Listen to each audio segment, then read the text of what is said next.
Hello, আসসালামু আলাইকুম। শখের খামার ফরিদপুর ইউটিউব চ্যানেল থেকে ছোট্ট একটা শর্ট ভিডিও নিয়ে চলে আসলাম। তো আজকে হচ্ছে আমার সোনালী মুরগির বাচ্চার বয়স 15 দিন।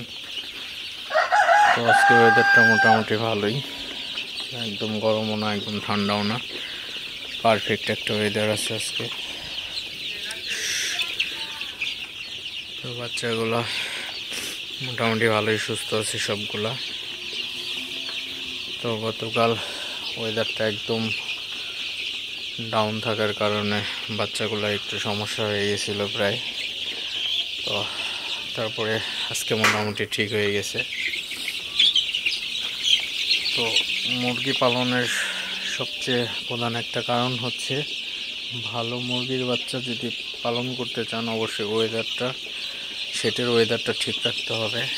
তো সেটার ওয়েদার ঠিক না থাকলে মুরগির বাচ্চা সুস্থ সবল হবে না, কারণ অতিরিক্ত গরমও রাখা যাবে না, অতিরিক্ত ঠান্ডাও রাখা যাবে না, তাহলে সেটি সমস্যা হয়ে যাবে। তো সেক্ষেত্রে অবশ্যই খেয়াল রাখবেন যেন মুরগির বাচ্চার সেটটা অতিরিক্ত গরম না থাকে এবং অতিরিক্ত ঠান্ডাও না থাকে। তো অতিরিক্ত ঠান্ডা থাকলে আপনার গরম লাইট ইউজ করতে হবে এবং অতিরিক্ত গরম থাকলে ফ্যান ইউজ করতে হবে। এবং সেট যদি টিনের চালা হয় তো টিনের চালার উপরে স্প্রে করতে হবে, অথবা আপনার যে কোনো মূল্যেই হোক ঘরটাকে ঠান্ডা রাখতে হবে, সে ব্যবস্থা অবশ্যই করবেন।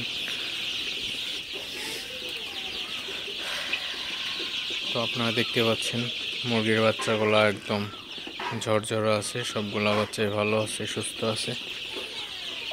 তো আজকে 15 দিন, এই মাসের 13 তারিখে হচ্ছে মুরগির বাচ্চা আনছি। তো আজকে হচ্ছে 28 তারিখ। তো আজকে হচ্ছে 15 দিন বয়স। তো 15 দিন বয়সে মাশাআল্লাহ খুবই ভালো একটা গ্রোথ আসছে। তো আপনাদেরকে আমি মুরগির বাচ্চার ওজন করে দেখাবো যে 15 দিন বয়সে মুরগির বাচ্চার ওয়েটটা কেমন আসলো। তো সামনের ভিডিওতে সে ভিডিও দিব, ওজন করে দেখাবো যে 15 দিনের বাচ্চার গড় ওজন কত আসলো। তো অবশ্যই আপনাদের সাথে সেটা শেয়ার করব। তো ভিডিওটি এখন আর বেশি বড় করব না। সবাই ভালো থাকবেন, সুস্থ থাকবেন। শখের খামার ফরিদপুর ইউটিউব চ্যানেলকে অবশ্যই সাবস্ক্রাইব করবেন, লাইক করবেন, কমেন্ট করবেন এবং শেয়ার করে অন্য ভাইদের দেখার সুযোগ করে দেবেন। সবাই ভালো থাকবেন। আল্লাহ হাফিজ।